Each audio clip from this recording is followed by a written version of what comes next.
تنزيل من رب العالمين.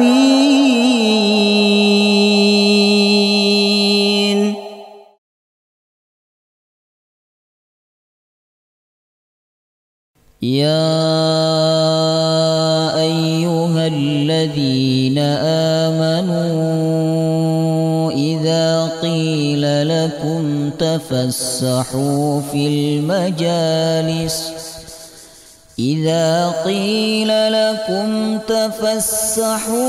المجالس فافسحوا يفسح الله لكم وإذا قيل انشزوا فانشزوا يرفع الله الذين آمنوا منكم والذين أوتوا العلم درجات والله بما تعملون خبير.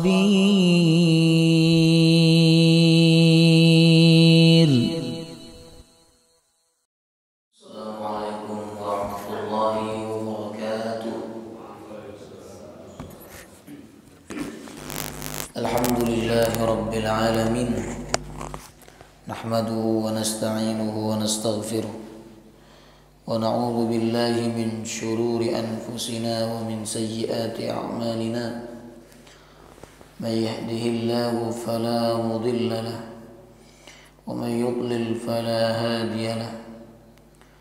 أشهد أن لا إله إلا الله وحده لا شريك له وأشهد أن محمدا عبده ورسوله لا نبي ولا رسول بعده. اللهم صل وسلم على نبينا محمد وعلى آله وصحبه أجمعين. سبحانك لا علم لنا إلا ما علمتنا إنك أنت العليم الحكيم. اللهم إنا نسألك علما نافعا ورزقا طيبا وعملا متقبلا آمين يا رب العالمين. Alhamdulillah, segala puji bagi Allah yang membimbing kita semua hadir di tempat yang mulia ini untuk melaksanakan amalan yang mulia, yaitu sholat subuh berjamaah. Dan kita juga bersyukur kepada Allah Subhanahu wa ta'ala, setelah sholat subuh berjamaah kita dibimbing oleh Allah untuk duduk di dalam sebaik-baiknya majelis, yaitu majelis ilmu. Nabi menyampaikan banyak kabar gembira dalam hadis-hadisnya bagi orang-orang yang hadir di dalam majelis ilmu dalam rangka menuntut ilmu Allah Subhanahu wa ta'ala. Di antaranya Nabi mengatakan, man ghada ilal masjid liyata'allama khairan aw yu'allimahu kana lahu ka'ajri hajjin tamman hajjatuhu. Siapa yang datang ke masjid untuk mempelajari kebaikan atau mengajarkan kebaikan, maka baginya mendapatkan pahala seperti pahala haji yang sempurna. Semoga hadirnya kita di dalam majelis ini dicatat oleh Allah dengan pahala yang sempurna. Amin ya rabbal alamin. Jemaah rahimakumullah, salah satu nikmat besar yang harus kita syukuri yaitu nikmat kemerdekaan. Karena dengan merdeka kita menjadi bebas tanpa ada tekanan, tanpa ada ancaman, dan tanpa ada halangan-halangan. Terutama bagi orang Islam, ya, kemerdekaan yang besar itu adalah ketika orang Islam bebas menjalankan syariat Allah Subhanahu wa ta'ala tanpa ada yang menghalangi, tanpa ada yang melarang, tanpa ada yang mengancam. Jemaah rahimakumullah, kita bayangkan bagaimana ketika umat Islam awal-awal mereka tidak merdeka, Bapak Ibu, karena mereka tidak bebas menjalankan syariat Allah Subhanahu wa taala, yaitu ketika umat Islam berada di kota Mekah pada permulaan dakwah. Salah satu contoh misalnya disebutkan dalam surah Al-Alaq, yang mana waktu itu Abu Jahal mengancam Nabi Muhammad sallallahu alaihi wasallam bila salat di Masjid Nabawi maka akan diinjak kepalanya. Ya. Nah, ini bentuk ketidakmerdekaan karena umat Islam saat itu tidak bebas menjalankan syariatnya. Tetapi karena Nabi SAW dijaga oleh Allah, tidak seperti manusia pada umumnya, maka saat itu beliau tetap sholat di Masjidil Haram. Jemaah rahimakumullah, tetap sholat di Masjidil Haram. Ya.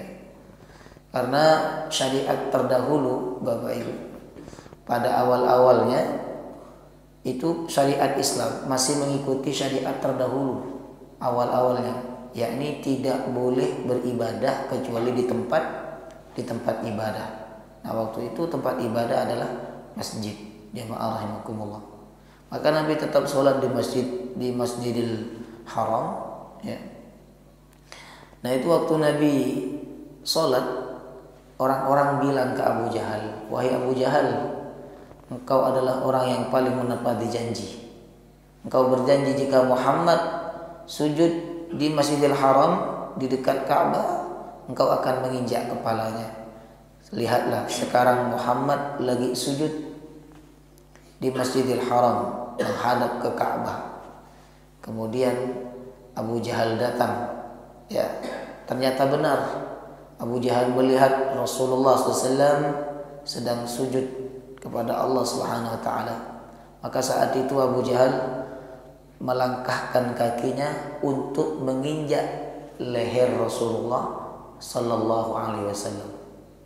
Tapi ketika beberapa langkah Abu Jahal lakukan, ternyata tiba-tiba dia berteriak, mundur, dan sambil mengangkat tangannya begitu, seperti ada sesuatu yang ingin memukul dia atau menyakiti dia.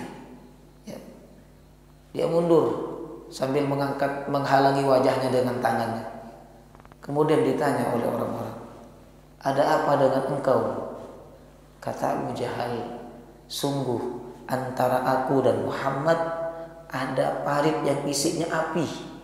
Kemudian ada makhluk yang siap untuk memukulku apabila aku maju. Maka saat itu aku mundur," kata Abu Jahal. Kemudian Nabi SAW selesai sholat berkata, seandainya Abu Jahal itu melangkah sekali lagi saja, maka badannya akan hancur karena dipukul oleh malaikat-malaikat, dan badannya akan terbakar karena dia akan masuk ke dalam parit api itu. Tapi yang melihat itu, jamaah rahimakumullah, hanya Abu Jahal saja, sedangkan yang lain tidak melihat, Bapak Ibu. Ya. Tetapi walaupun demikian, Abu Jahal tetap saja tidak berhenti, tidak bertaubat kepada Allah. Udah tahu lihat parit api, kemudian malaikat yang siap memukulnya, tapi dia tetap tidak berhenti memusuhi Nabi. Sampai Allah Subhanahu wa taala mengatakan dalam surah Al-Alaq, "Kalla la illam yantahi lanasfa'an bin nasiyatin kadhibatin khati'ah." Kalau dia tidak berhenti, kata Allah, kami akan cabut ubun-ubunnya. Ubun-ubun yang suka berdusta dan suka berbuat salah. Kenapa ubun-ubun yang dicabut? Bukankah semuanya nanti akan disiksa oleh Allah? Karena kata ulama, bagian otak yang mengatur sikap, karakter, sifat, itu bagian otak yang ada di ubun-ubun, Bapak Ibu. Jadi di ubun-ubun seseorang itu menyimpan karakter, sikap dan sebagainya. Kalau dia berucap, itu dorongan dari otak yang ada di ubun-ubun. Kalau dia bersikap, itu dorongan dari otak yang ada di bagian ubun-ubun. Jamaah rahimakumullah, ya. Dan apa yang keluar sebagai sebuah sifat itu sebenarnya kata penelitian hanya 20%. 80%-nya masih tersimpan di sini, Bapak Ibu. Ya. Maka betul Abu Jahal tetap tidak berhenti dari kedurhakaannya kepada Nabi. Maka ketika perang Badar, Abu Jahal dipenggal oleh sahabat Abdullah bin Mas'ud. Kemudian setelah itu ditarik ubun-ubunnya, dibawa ke Rasulullah, kepalanya. Ya. Di akhirat nanti Abu Jahal juga ditarik ubun-ubunnya oleh Allah, kemudian dimasukkan ke dalam neraka. Jadi awal-awal dakwah Islam, umat Islam tidak mendapatkan kemerdekaan atau kebebasan dalam menjalankan syariat Islam. Makanya di awal-awal dakwah Islam, Nabi tidak menekankan sholat berjamaah, Bapak Ibu. Sholat berjamaah itu baru ada dan sangat ditekankan oleh Nabi ketika kapan? Ketika di Madinah. Bahkan di awal-awal dakwah Islam, ketika di Mekah belum ada adzan, belum ada iqamah, belum ada sholat Jumat. Jamaah rahimakumullah. Adzan dan iqamah itu baru ada di kota Madinah. Ya, sekitar 2 tahun setelah Nabi SAW berada di kota Madinah, baru ada syariat adzan, ada syariat puasa, lalu kemudian ada juga syariat sholat Jumat, Bapak Ibu. Jadi di awal-awal dakwah Islam, umat Islam tidak merdeka karena tidak bebas menjalankan syariat Allah Subhanahu wa ta'ala. Ada sahabat Nabi ketika berdakwah di Ka'bah, yaitu sahabat Abdullah bin Mas'ud. Dia membacakan ayat Al-Quran di Ka'bah, tiba-tiba ditempeleng oleh Abu Jahal. Abu Bakar As-Siddiq ketika mengajak orang-orang untuk meninggalkan berhala, lalu digebukin sama orang sampai pingsan, Bapak Ibu. Itu sampai pingsan, ya kan? Beberapa waktu kemudian ketika beliau bangun, ya, saat bangun beliau berkata apa? Gimana kabarnya Rasulullah? Jadi bangun-bangun itu bukan tanya ada apa dengan saya, tapi tanya gimana kabarnya Rasulullah SAW. Begitulah umat Islam di awal-awal dakwah belum mendapatkan kemerdekaan. Maka kemerdekaan yang sesungguhnya bagi umat Islam adalah ketika umat Islam ini bebas menjalankan syariat Allah Subhanahu wa ta'ala. Bapak Ibu, kita bayangkan ya, saudara-saudara kita yang kerja di tempatnya orang-orang non-muslim, di tempat orang-orang yang tidak mengenal agama. Ada tuh ceritanya ketika mau sholat itu izinnya ke kamar mandi, bukan untuk pipis, tapi di kamar mandi itu dia sholat. Jamaah rahimahullah, karena tidak mendapatkan kebebasan untuk menjalankan ibadah di tempat-tempat terbuka, Bapak Ibu. Nah, kita bersyukur ada di negeri Indonesia ini. Kenapa? Karena di negeri ini kita bebas. Apalagi negeri ini sistemnya demokrasi. Mau bangun masjid gampang, bangun pesantren gampang, ya kan? Adzan pakai tua diperbolehkan, Bapak Ibu. Jadi kita sangat bersyukur kepada Allah dengan nikmat kemerdekaan. Dan kemerdekaan yang paling sempurna bagi umat Islam adalah ketika bebas menjalankan syariat Allah Subhanahu wa ta'ala. Kemudian kemerdekaan sesungguhnya bagi umat Islam tidak hanya bebas menjalankan syariat Allah, tapi bagi umat Islam kemerdekaan sesungguhnya adalah ketika tidak bergantung kepada selain Allah. Ketika hanya bersandar kepada Allah, itu kita akan menjadi orang yang betul-betul merdeka, Bapak Ibu. Orang yang bergantung kepada selain Allah, bergantung kepada jin, bergantung kepada pohon, bergantung kepada manusia, maka sesungguhnya dia bukanlah orang yang merdeka. Apalagi kalau bergantung kepada dukun, Bapak Ibu. Datang kepada dukun, kamu datang lagi pekan depan, kalau kamu nggak begini akan terjadi begini, kalau kamu nggak ngasih ini kamu akan mengalami ini. Jadi hidupnya tidak merdeka. Jemaah rahimakumullah. Ya, di bawah tekanan jin, di bawah tekanan syaitan. Maka kemerdekaan bagi orang muslim itu ketika bergantung hanya kepada Allah Subhanahu wa taala. Qul huwallahu ahad, Allahus samad. Katakanlah, Dia Allah yang Maha Esa, Allah tempat bergantung. Orang-orang yang bergantung kepada selain Allah, Bapak Ibu, itu diibaratkan oleh Allah dalam surah Al-Ankabut, ya, diibaratkan seperti rumah laba-laba. Allah mengatakan, "Matsalul ladzina takhadhu min dunillahi awliya kamatsalil ankabut ittakhadat baita." Perumpamaan orang-orang yang menjadikan selain Allah sebagai pelindung, sebagai tempat bersandar, maka mereka seperti ankabut, seperti laba-laba. Ittakhadat baita, yang membuat rumah. Wa inna awhanal buyuti labaitul ankabut. Sesungguhnya selemah-lemahnya rumah adalah rumah laba-laba. Disentuh sedikit, disenggol sedikit, rumah itu udah roboh karena sangat lemah. Jemaah rahimakumullah. Nah, orang yang bersandar kepada selain Allah, Allah mengatakan mereka adalah orang yang lemah, Bapak Ibu. Lemah secara mental, rapuh hatinya, jemaah rahimakumullah. Oleh karena itu Nabi mengatakan dalam hadis yang sahih, orang yang lemah itu al-ajzu man ajaza anid du'a. Orang yang lemah itu adalah orang yang lemah untuk berdoa. Karena dengan kita tidak berdoa kepada Allah, berarti kita tidak bersandar kepada Allah Subhanahu wa taala. Dan orang yang kuat adalah orang yang bersandar kepada Allah dan hanya berharap kepada Allah Subhanahu wa taala. Ini kemerdekaan. Ketika kita hanya bersandar kepada Allah, tidak bergantung kepada manusia.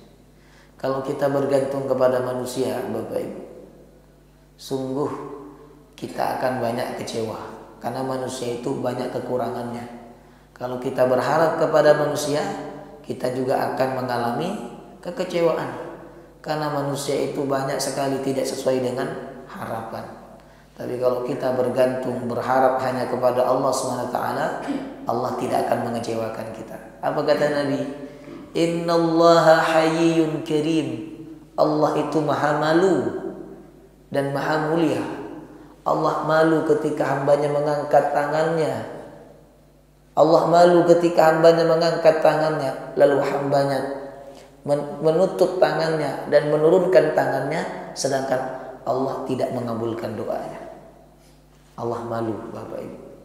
Ya, subhanallah. Ini bentuk kemurahan, kemuliaan dan kasih sayang Allah kepada kita sebagai hambanya. Maka bergantunglah kepada Allah, hidup kita merdeka.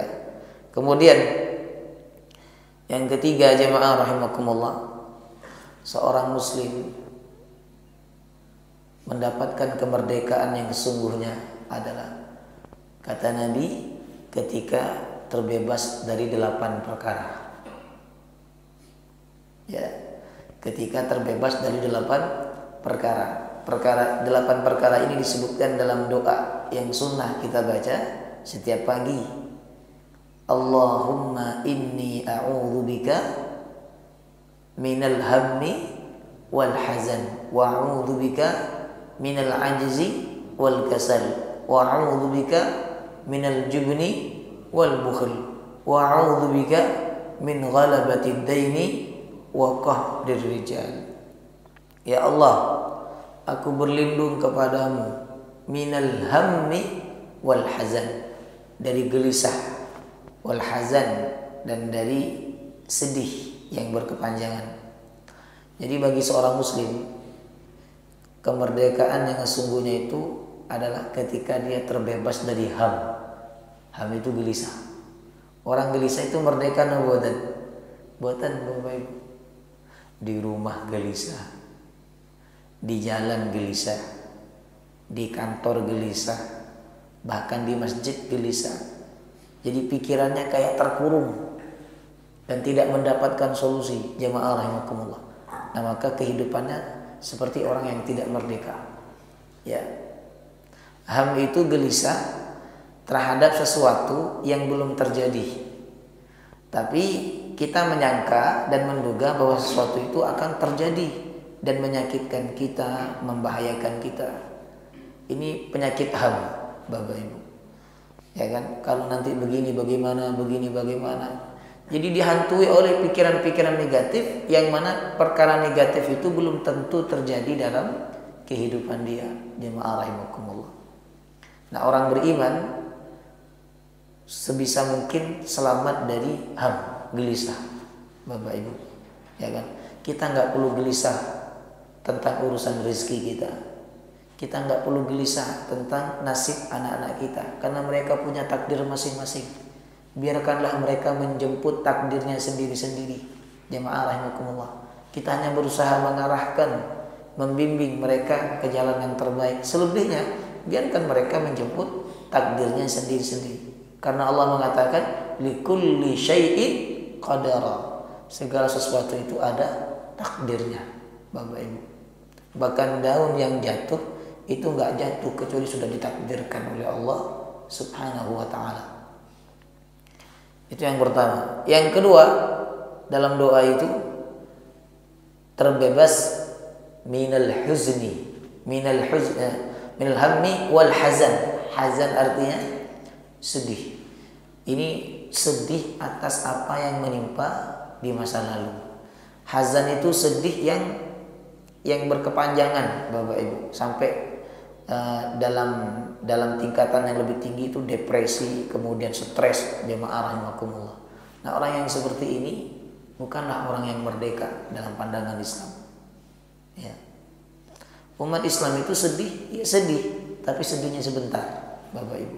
Nabi ketika wafatnya putra beliau yang bernama Abdullah, beliau sempat menangis. Ya, ditanya oleh sahabat, ya Rasulullah, apakah kau tidak ridha dengan takdir Allah? Kata Rasulullah, aku ridha, tetapi ini air mata kasih sayang. Hanya meneteskan saja, tidak sampai depresi, tidak sampai kemudian stres dan sebagainya. Jemaah rahimakumullah. Ya. Jadi orang beriman ini tidak akan hazan yang berkepanjangan, karena dia tahu segala sesuatu yang sudah terjadi itu qadarullah, sudah ditakdirkan oleh Allah SWT. Mau kita sedih ataupun tidak sedih, itu sudah kehendak Allah. Itu yang keberapa tadi? Yang kedua. Yang ketiga dalam doa itu berlindung kepada Allah minal ajzi, dari lemah. Orang yang lemah, Bapak Ibu, itu orang yang tidak merdeka. Apalagi kalau lemah fisik, jemaah rahimakumullah. Sakit-sakitan, makan ini nggak boleh sama dokter, minum ini nggak boleh sama dokter. Apalagi, oh kamu dekat-dekat sama ini nggak boleh, dan seterusnya. Jadi hidupnya kayak orang yang di penjara, tidak merdeka, jemaah rahimakumullah. Dan bayangkan betapa tidak merdekanya seseorang itu ketika tidak bisa bangun, Bapak Ibu. Hanya ada di tempat tidur, sakit, urusan buang air kecil, buang air besar, itu harus dibantu oleh anaknya, dikasih pempes, jemaah rahimakumullah. Iya, kalau anak-anak, kalau pipis lucu anak-anak itu, bayi. Tapi kalau udah orang tua, udah sepuh, pipis itu baunya minta ampun, Bapak Ibu. Nggak bisa ngapa-ngapain. Mau sholat susah, ya kan? Mau makan harus disuapin, mau minum juga harus disuapin, kemudian mau wudu harus diwuduin. Ya, kita berlindung kepada Allah minal ajzi, dari lemah. Wa matti'na bi asma'ina wa absarina wa quwwatina ma ahyaitana. Ya Allah, kuatkan pandangan kami, kuatkan pendengaran kami, kuatkan fisik kami selama Kau menghidupkan kami. Ya. Kita bisa membayangkan, mungkin ada di antara panjenengan pernah sakit parah, ya kan, lemah, gak bisa ngapa-ngapain, kerja gak bisa, Sama dokter nggak boleh mikir yang berat-berat. Kemudian apa? Makanan juga dibatasin, Bapak Ibu. Sujud nggak bisa sempurna, rukuk nggak bisa sempurna karena sholatnya duduk. Jemaah rahimakumullah. Ya. Makanya selagi kita diberikan nikmat kuat oleh Allah beribadah, sesungguhnya ini sebuah kemerdekaan.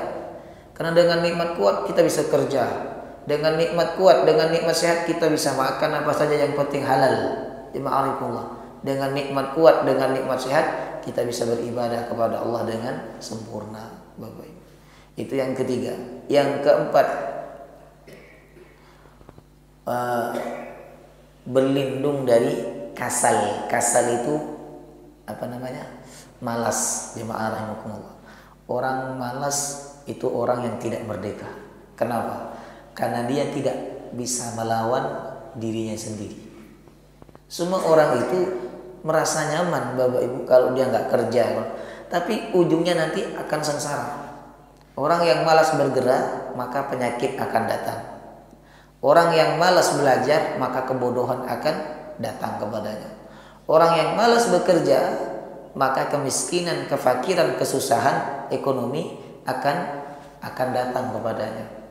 Jadi orang malas itu orang yang tidak merdeka, jemaah rahimakumullah. Sebab dia dikurung oleh hawa nafsunya sendiri, ya. Dia tidak bisa dan tidak mau ngapa-ngapain, Bapak Ibu. Ya. Kemudian yang kelima, Allahumma inni a'udzubika minal hammi wal hazan wa a'udzubika minal ajzi wal kasal. Nah, yang kelima, wa a'udzubika minal jubni. Aku berlindung kepada Engkau ya Allah minal jubun. Jubun itu pengecut. Orang yang penakut hidupnya nggak merdeka. Penakut apa saja, jemaah rahimakumullah. Takut berperang melawan orang-orang kafir, takut berjihad, hidupnya nggak merdeka, Bapak Ibu. Karena apa? Dihantui oleh rasa takut. Takut kalau mati nanti anaknya gimana, istrinya gimana. Kemudian pengecut, penakut. Jadi takut untuk bertindak, takut untuk mengambil langkah. Jemaah rahimakumullah, takut menghadapi tantangan. Orang yang seperti ini orang yang tidak bebas, orang yang tidak merdeka. Jemaah rahimakumullah. Karena orang itu kalau udah ketakutan, Bapak Ibu, inspirasinya nggak keluar, idenya tidak keluar, dan solusinya berantakan. Jemaah rahimakumullah. Makanya Nabi SAW berlindung kepada Allah minal jubun, dari rasa takut, dari pengecut, ya. Kemudian yang keenam, berlindung minal bukhli, dari pelit, kikir, medit, apalagi itu saking jeleknya pelit itu ya, sampai banyak julukannya. Pelit, kikir, medit, bakhil. Nanti ada lagi julukannya itu. Itu saking jeleknya sifat kikir, jemaah rahimakumullah. Berlindung dari pelit. Kenapa? Orang pelit itu enggak merdeka. Dia hidupnya tertekan. Hidupnya dihantui oleh rasa takut. Takut nanti kalau hartanya ada yang minta. Bahkan kalau ada orang datang ke rumahnya, itu ketakutan. Takut yang datang ke rumahnya itu panitia pembangunan masjid, minta sumbangan. Jemaah rahimakumullah. Orang pelit itu tidak merdeka, Bapak Ibu. Bahkan di tingkatan yang lebih tinggi ya. Kalau pelitnya itu mencapai stadium 4. Tahu pelit stadium 4 panjenengan? Itu bukan hanya pelit kepada orang, tapi pelit kepada dirinya sendiri.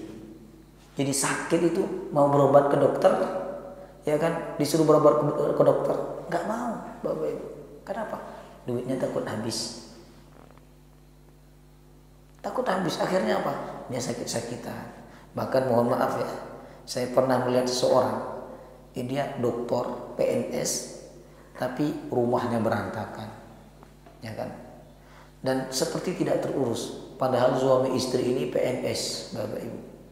Kan bisa memanggil pembantu untuk bersihkan rumahnya, untuk mencuci pakaiannya, untuk ngurus anak-anaknya. Jemaah rahimakumullah. Tapi karena dia itu bakhil, pelit, ya, Jangankan untuk orang, untuk dirinya sendiri, kepentingan dirinya dia tidak lakukan, Bapak Ibu. Dia sibuk bangun kos-kosan sampai pinjam duit ke bank, ya kan?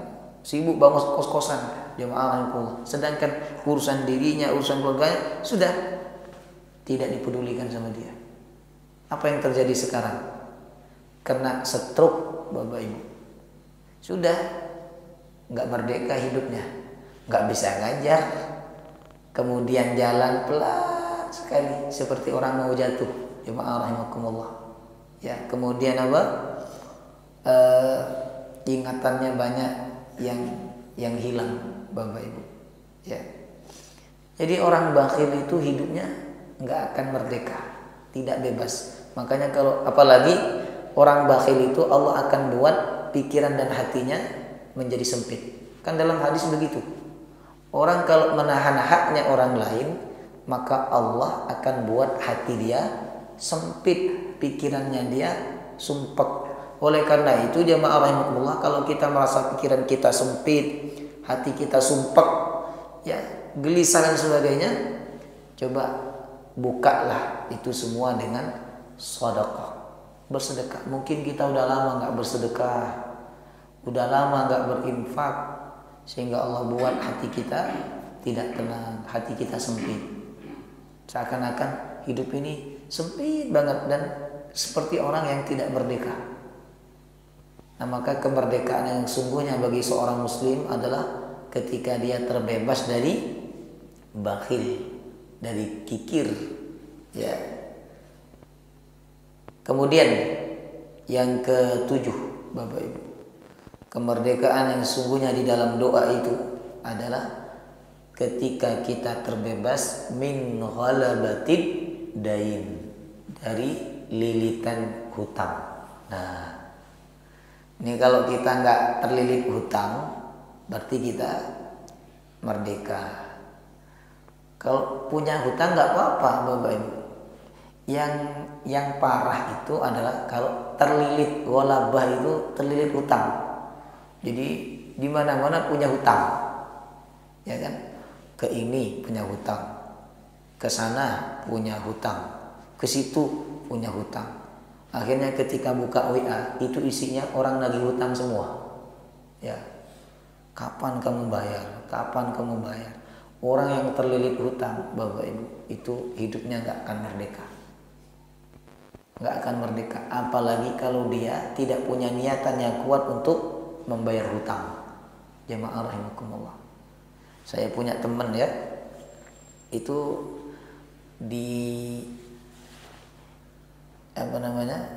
diuji oleh Allah dengan ghalabatid dain, dengan terlilit hutang. Dan hutangnya bukan hutang offline, tapi hutang online, pinjol, Bapak Ibu. Pinjol itu bahaya, pinjol itu ya. Dan mereka udah nggak pakai hukum syariat sudah itu nggak kenal halal haram, pokoknya nagih orang itu gimana caranya orang bayar. Itu setiap hari, Bapak Ibu, ada 8 nomor baru masuk dan ngancam-ngancam. Awas lo ya, kalau lo nggak bayar, saya lihat di sini dikasih tahu sama teman saya itu. Ini Ustaz, nah itu SMS-nya gini Ustaz. Itu ngeri, awas lo ya, kalau lo nggak bayar, gue hancurin hidup lo dan hidup orang-orang di sekitar lo. Karena apa? Karena ketika daftar pinjol itu kan, yang disertakan bukan hanya nomor dia, tapi nomor-nomor keluarga yang bisa dihubungi. Jemaah rahimakumullah. Itu nanti kalau nggak bayar, disebar itu Bapak Ibu, disebar ke WA, ke grup-grup dan sebagainya. Ya kan? Sehingga orang yang terlilit hutang itu betul-betul tidak merdeka hidupnya. Makanya kalau kita ingin merdeka, bebas, ya, jangan sampai kita terlilit hutang. Berhutang nggak apa-apa, hanya 1 titik saja hutangnya. Tapi kita mampu untuk membayar, ini masih merdeka, Bapak Ibu. Yang tidak merdeka itu kalau udah nggak bisa bayar, rumah habis, mobil habis, aset habis. Jemaah rahimakumullah. Ya. Ada sebagian ulama yang mengatakan kalau kamu pengen tenang hidup di dunia ini, salah satunya adalah jangan berhutang. Itu jangan berhutang. Ya, apalagi kalau hutangnya hutang ke bank, Bapak Ibu. Kalau panjenengan nggak bayar habis, disita rumah panjenengan, aset panjenengan, ya kan? Nah maka jemaah rahimakumullah, orang yang bebas, muslim yang merdeka, ketika dia terbebas min ghalabatid dain, dari lilitan hutang. Orang yang punya hutang ini Bapak Ibu, bukan hanya tidak bebas di dunia, tapi juga tidak bebas di akhirat. Kalau dia meninggal dalam keadaan punya hutang. Nabi SAW mengatakan dalam hadis yang sahih, ditanya oleh sahabat, ya Rasulullah, bagaimana orang mati syahid tapi dia punya hutang? Kata Nabi, seandainya dia mati syahid 2 kali, tapi dia mati dalam keadaan punya hutang, maka Allah tidak akan mengampuni dosanya sampai hutang-hutang dia dibayarkan. Subhanallah. Saking beratnya tanggung jawab orang yang meninggal dalam keadaan punya hutang. Maka jangan remehkan hutang, Bapak Ibu. Kalau panjenengan punya hutang, catatlah hutang itu supaya diketahui oleh anak cucu panjenengan. Apalagi kalau panjenengan sudah sepuh, sudah usia 50, 60, ya kan? Itu kalau punya hutang harus dicatat.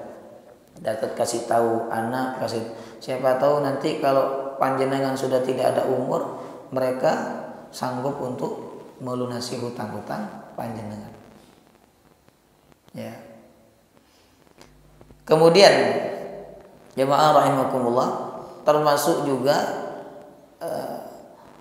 kemerdekaan yang sungguhnya bagi seorang muslim adalah ketika dia selamat wa qahrir rijal, dari ancaman seseorang.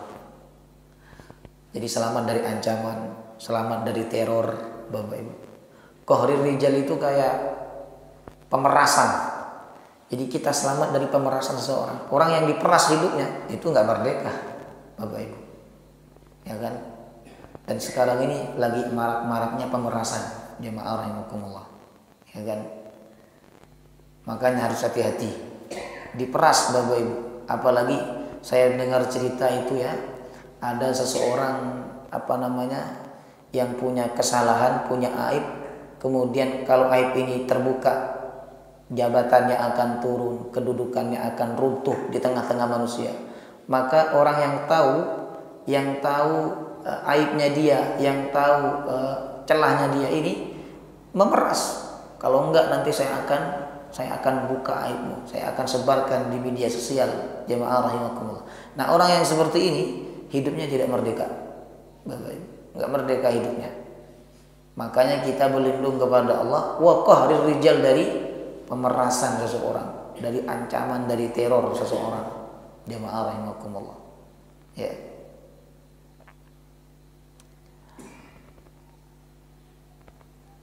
Orang-orang yang seperti itu hidupnya tidak merdeka. Itulah 8 perkara. Kalau kita terbebas darinya, kita mendapatkan kemerdekaan yang sesungguhnya.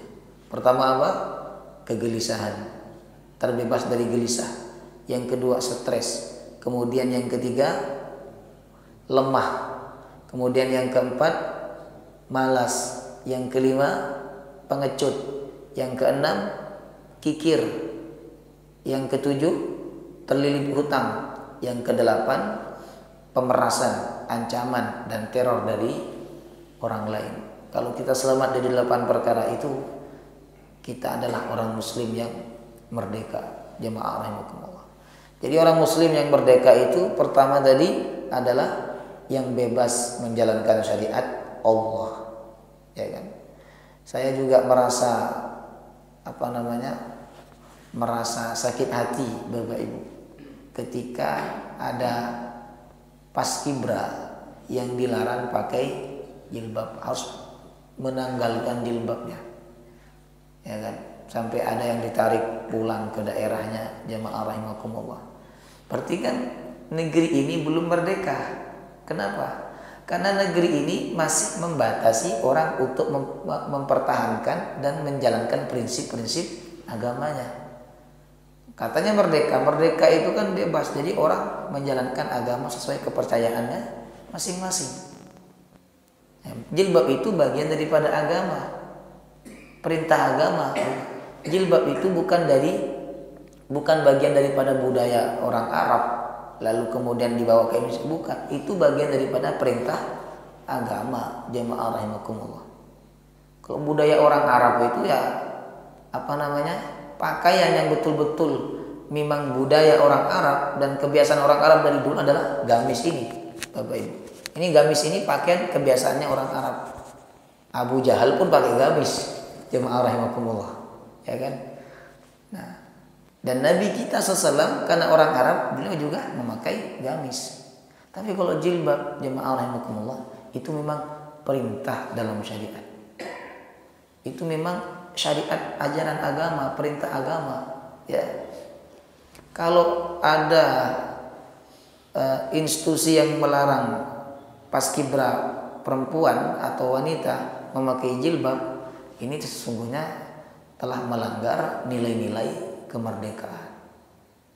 Ya, jadi merdeka kita kalau nggak ada yang menghalangi kita menjalankan syariat Allah. Yang kedua, ketika kita hanya bergantung kepada Allah. Yang ketiga, Bapak Ibu, ketika kita selamat dari 8 perkara dalam doa Nabi SAW yang sudah saya sebutkan tadi. Dan yang terakhir, jemaah rahimakumullah, merdeka sesungguhnya bagi kaum muslimin adalah ketika terbebas dari api neraka. Nah, ini merdeka luar biasa, Bapak Ibu. Mungkin di dunia dia tidak merdeka karena apa? Susah beribadah. Ada banyak hal yang menghalangi. Kemudian mungkin di dunia dia tidak merdeka karena terlilit oleh banyak masalah. Tapi kalau dia taat, dia sabar, dia bertakwa kepada Allah, nanti dia akan mendapatkan kemerdekaan yang sempurna di akhirat. Ada orang hidupnya merdeka di dunia. Di dunia, Bapak Ibu, ya, nggak punya masalah, nggak gelisah, nggak terlilit hutang, hidupnya nyaman, bebas, mau ngapain aja, mau beli apa saja bisa dengan kekayaannya. Tapi ternyata di akhirat dia tidak merdeka. Kenapa? Karena dia disiksa di dalam neraka. Dia dikurung di dalam neraka. Dia tidak bisa bebas dari siksaan itu. Jemaah rahimakumullah. Ya. Ada yang tidak merdeka dua-duanya. Di dunia tidak merdeka hidupnya. Kenapa? Susah hidupnya di dunia. Ya kan? Lemah, fakir, miskin, banyak hutang. Ditambah lagi tidak sholat. Maka dia di akhirat juga tidak merdeka. Ada yang merdeka dua-duanya. Di dunia merdeka, di akhirat merdeka. Jadi bagi orang beriman, jemaah rahimakumullah, kemerdekaan sesungguhnya yang keempat adalah ketika terbebas dari siksa neraka. Udah, itu merdeka, Bapak Ibu. Makanya orang beriman ketika meninggal dunia itu kan dipanggil oleh Allah dengan panggilan ya ayyatuhan nafsul mutmainnah, wahai jiwa yang tenang. Karena orang beriman di dunia ini seperti penjara. Seperti di penjara, tidak bebas secara total, dibatasin. Oh, yang ini halal, yang ini haram. Ada perintah yang harus dilakukan, ada larangan yang harus dijauhi. Bapak Ibu, jemaah rahimakumullah. Maka ketika orang beriman meninggal dunia itu dipanggil oleh Allah mutmainnah, tenang. Tenang, kenapa? Kamu merdeka, kamu bebas dari neraka dan kamu akan mendapatkan surga yang penuh dengan kenikmatan. Itulah 4 kemerdekaan yang sesungguhnya bagi kita sebagai seorang muslim. Yang pertama apa tadi? Ketika kita bebas menjalankan syariat Allah, tidak ada yang menghalangi, tidak ada yang melarang, tidak ada yang memblokir, Bapak Ibu. Kemudian yang kedua, ketika kita hanya bergantung kepada Allah. Yang ketiga, ketika kita terbebas dari 8 perkara yang disebutkan dalam doa Nabi. Kemudian yang terakhir, ketika kita terbebas dari api neraka. Semoga kemerdekaan yang sesungguhnya ini Allah berikan kepada kita semua. Dan kita juga doakan negeri kita yang mana hari ini sedang merayakan ulang tahun kemerdekaan Indonesia yang 79. Kita doakan semoga negeri ini dijaga oleh Allah, dijadikan negeri yang aman dan cukup ekonominya, serta diselamatkan oleh Allah dari segala macam bahaya, penyakit, ancaman, gangguan-gangguan, baik dari dalam maupun dari luar. Kita juga mendoakan negeri Palestina. Tidak pantas kita sebagai umat Islam merayakan ulang tahun kemerdekaan kita yang ke-79 ini, sedangkan saudara-saudara kita di sana masih berjuang mati-matian, masih mengorbankan. Mereka tidak punya listrik, mereka susah dapat air, mereka susah dapat makanan.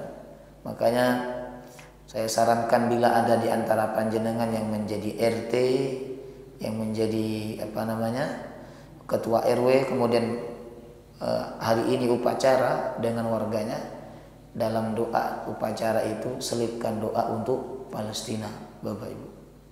Ya kan, kalaupun ada di antara mereka sesama bukan orang Muslim, bukankah di Palestina itu juga tidak semuanya orang Muslim? Ada juga orang-orang non Muslim yang terancam hidupnya karena pengaruh atau dampak dari peperangan tersebut. Ya, didoakan semoga mereka diberikan ketabahan dan kemudahan serta kemenangan. Jemaah rahimakumullah. Amin ya rabbal alamin. Mari sama-sama kita tutup dengan doa kafaratul majlis. Subhanakallahumma wa bihamdika asyhadu an la ilaha illa anta astaghfiruka wa atubu ilaik. Assalamualaikum warahmatullahi wabarakatuh.